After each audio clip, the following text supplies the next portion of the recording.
अस्सलाम वालेकुम, आदाब। मैं हूं सहल कुरैशी। दोस्तों, उत्तर प्रदेश का संभल एक बार फिर से सुर्खियों में है। संभल की जामा मस्जिद, आपको याद होगा 24 नवंबर 2024 को वहां पर एक सर्वे की टीम पहुंची थी और सर्वे ये था कि जो जामा मस्जिद है संभल की, वो हरिहर मंदिर है।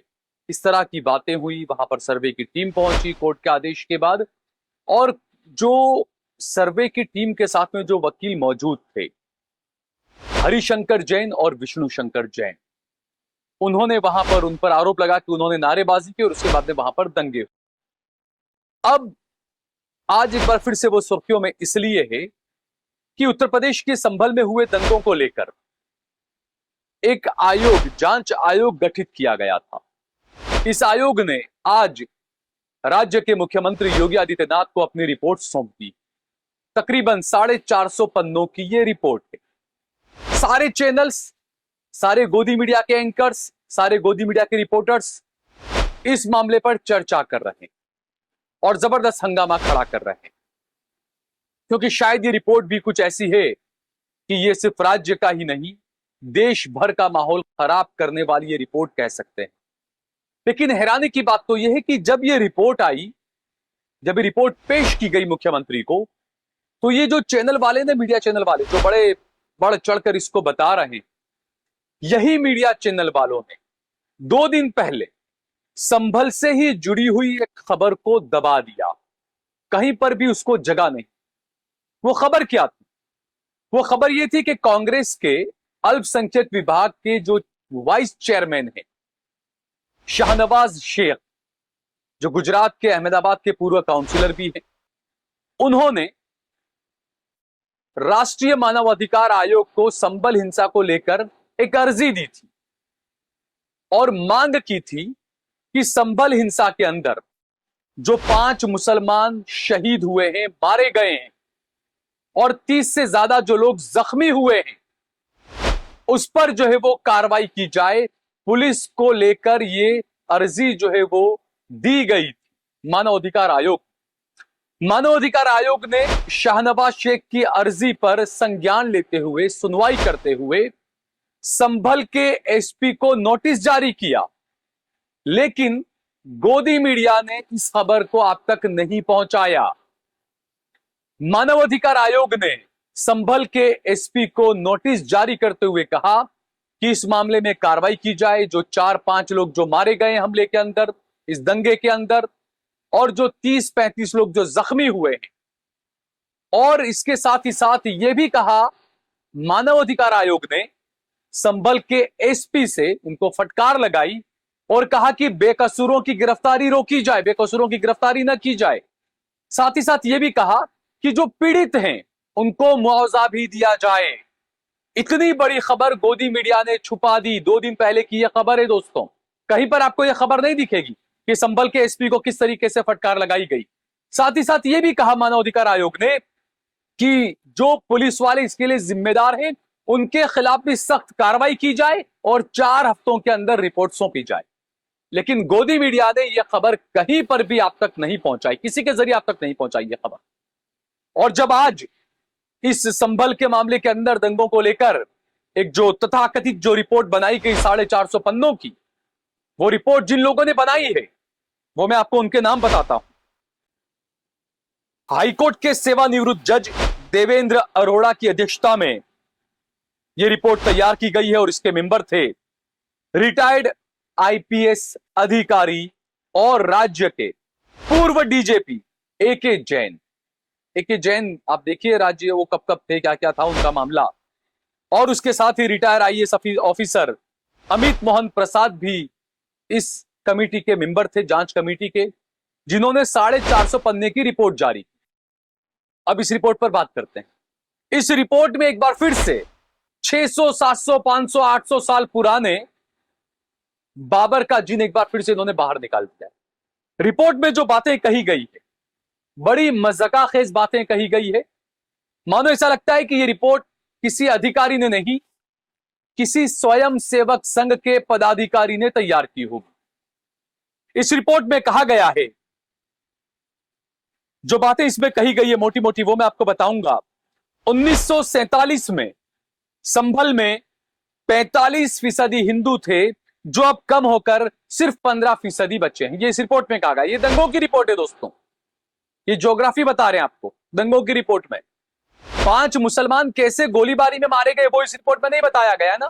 अभी तक तो नहीं बताया, गोदी मीडिया ने अभी तक कुछ खबर सामने नहीं आई। लेकिन यह बताया गया है कि संभल में 1947 में 45% हिंदू थे, जो अब 2025 के अंदर महज 15% बचे हैं। और आगे इसमें कहा गया है कि 1947 में संभल के अंदर 55% मुसलमान थे, जो बढ़कर 85% हो गए। अरे भाई, 77 साल में अगर एक एक मुसलमान अगर 2-2 बच्चे भी पैदा करेगा तो संख्या तो बढ़ेगी ना। और आप जो कह रहे हो कि हिंदू यहां पर 45% थे, 15% हो गए। संभल का डाटा उठाकर देखें। आप अगर कट्टर हिंदू हैं, आप अगर अंधभक्त हैं, तो भी मैं आपसे कहता हूं, आपके इलाके के अंदर आप जाइए, आपके इलाके के अंदर जितने भी सलून वाले होंगे, आपको ज्यादातर संभल के नजर आएंगे, हिंदू भी। और आप जाइए दिल्ली में, आप जाइए मुंबई में, आप जाइए बेंगलुरु में, आप जाइए चेन्नई में, आप जाइए केरल में, हर जगह पर आपको संभल के लोग मिलेंगे। तो अगर कोई हिंदू वहां से पैसा कमाने के लिए, अपनी जिंदगी को सुधारने के लिए अगर चला गया है, तो उसको आप अलग तरीके से क्यों देख रहे हैं कि मुसलमानों की प्रताड़ना से वो हिंदू चला गया? बड़ी हैरानी की बात है। ये संभल की जो रिपोर्ट आई है, हो सकता है संभल फाइल कोई फिल्म भी बना दे, कोई सिरफिराई वही प्रोपेगेंडा लेकर। और साथ ही साथ इसमें संभल के जो समाजवादी पार्टी के सांसद हैं जियाउर रहमान बर्क साहब, उन पर सीधे तौर पर सारे आरोप उन पर ढोले जाने की पूरी तैयारी की गई। और कहा गया है कि जियाउर रहमान बर्क ने वहां पर मुसलमानों को, नमाजियों को भड़काया, उन्होंने उल्टे सीधे बयान दिए, इस वजह से ये दंगे हो गए। जबकि वीडियो आया है सामने और ये आरोप लगे हैं कि जब वहां पर संभल की जामा मस्जिद के अंदर जो सर्वे की करने के लिए जो टीम पहुंची थी, उस टीम में हरिशंकर जैन, विष्णु शंकर जैन, जो इस मामले के वकील हैं, उन्होंने नारेबाजी की थी।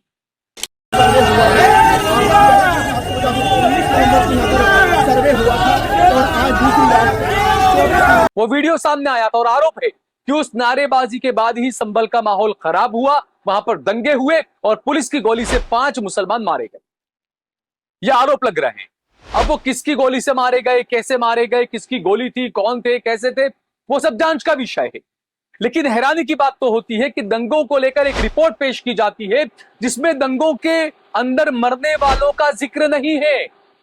अगर जिक्र होगा या है तो मीडिया उस चीज को पहले नहीं बता रहा है। मीडिया प्रोपेगेंडा के तौर पर सबसे पहले यह बता रहा है कि संभल में इतने हिंदू थे, वो इतने कम हो गए, अब संभल में इतने मुसलमान थे, वो इतने बढ़ गए। अब ये इस रिपोर्ट, मानो समझ में नहीं आ रहा है कि ये हिंदुत्व को बढ़ावा देने वाली रिपोर्ट है, या दंगों को या दंगाइयों को पकड़ने के लिए और दंगों के अंदर जो लोग उसमें फंसे हैं बेचारे, या जो लोगों ने अपनी जानें गंवाई है, उन लोगों को इंसाफ दिलाने के लिए रिपोर्ट तैयार की गई है, या हिंदुत्व का प्रोपेगेंडा तैयार करने के लिए, चलाने के लिए रिपोर्ट तैयार की आप लोगों ने? बड़े बड़े अधिकारी इसके अंदर, और मीडिया इसको बड़े हौवे के साथ में आगे बढ़ चढ़कर दिखा रहा है। और ये रिपोर्ट अब मुख्यमंत्री के पास में आई है। अब ये रिपोर्ट मुख्यमंत्री पेश करेंगे अपनी कैबिनेट के सामने, और उसके बाद में विधानसभा में भी आएगी। वहां से आते आते वहां तक आपको देखिएगा, बिहार के चुनाव सर पर आके खड़े हो जाएंगे। और जब बिहार के चुनाव चल रहे होंगे, हो सकता है उस टाइम पर उत्तर प्रदेश की विधानसभा के अंदर इस रिपोर्ट पर चर्चा हो रही होगी कि संभल में इतने हिंदू थे, इतने हिंदू कम हो गए। यानी सीधे तौर पर किस तरीके से प्रोपेगेंडा चलाया जाता है, इनके टाइमिंग को आप देखिए। और जो अधिकारी इसके अंदर शामिल है, जिन लोगों ने जो कहा, उसके साथ में यह भी कहा गया कि विधायक के पुत्र हैं सुहेल इकबाल, उन्हें भी जो है वो इसके अंदर जिम्मेदार बताया गया है। 3 लोगों को जिम्मेदार बताया है, समाजवादी पार्टी के सांसद जियाउर रहमान बर्क, दूसरा विधायक के पुत्र सुहेल इकबाल, और तीसरा नाम इंतजामिया कमेटी के जो जफर अली हैं, उन्हें भी जो है वो इसके लिए जिम्मेदार बताया है। दंगों के लिए उन्हें जिम्मेदार बताया गया है। अब एक जो जांच कमेटी आपने बनाई, वो जांच कमेटी की अध्यक्षता कौन कर रहे हैं, उसके अंदर किन किन लोगों को आपने शामिल किया है?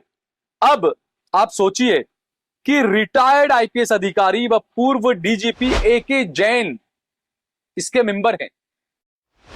जैन, और इस मामले के वकील भी जैन हैं, विष्णु शंकर जैन, हरिशंकर जैन, और इस मामले की जो कमेटी जांच कर रही है वो भी जैन है।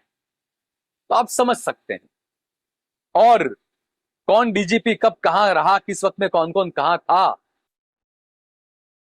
किस तरीके से किसी डीजीपी ने, मायावती ने किसी को डीजीपी बनाया, उसके बाद वो रिटायर होता है, वो 2015 में बीजेपी ज्वाइन करता है, बीजेपी फिर उसको राज्यसभा भेज देती है। ऐसे भी कई डीजीपी उत्तर प्रदेश के अंदर। तो ऐसे लोगों से आप क्या उम्मीद रखोगे? किस मानसिकता के ये लोग होंगे? क्योंकि सवाल बहुत, और हैरानी की बात तो यह कि संभल के मामले के अंदर जो एफआईआर दर्ज की गई थी उसमें 2750 लोगों को दंगाई बताया था। अब ये 2750 लोग कौन हैं, इनके नाम क्या है? और ये एक साजिश होती है दोस्तों कि कहीं पर भी ऐसी कोई घटना होती है तो पुलिस वहां बता देती है भाई 500 लोग थे, 1000 लोग थे, 1500 लोग थे। अब उसके बाद में जिसको मन चाहा उठाकर लाकर डाल दो, ठूस दो, बोलो ये दंगे के अंदर शामिल था। हालांकि कई बार ये भी होता है कि सीसीटीवी की जांच के आधार पर भी पुलिस कई मर्तबा इंक्वायरी करती है। लेकिन संभल के अंदर जो कुछ हुआ था साफ तौर पर देखा गया, और जिस तरीके से बीजेपी नेताओं के और संघियों के बयान आए, और एक और मुद्दा यहां पर मिल गया मंदिर मस्जिद का, कि संभल की जो जामा मस्जिद है उसको अब किस तरीके से मंदिर बनाया जाए, किस तरीके से जांच की जाए, ये तमाम चीजें एक बार फिर से देश के सामने हैं। और गोदी मीडिया इस रिपोर्ट को लेकर अब नंगा नाच शुरू करेगा। लेकिन आप हर भारतीय को, हिंदू, मुस्लिम, सिख, ईसाई, सबसे मैं अपील करता हूं कि ये जो प्रोपेगेंडा वाली जो न्यूज होती है, इस तरह की जांच रिपोर्टों को लेकर जो माहौल खराब किया जाता है, उसकी चपेट में आप ना आए, अपनी आंखें खोलें। आप एक भारत श्रेष्ठ भारत, इसी के लिए काम करें, इसी के बारे में सोचें।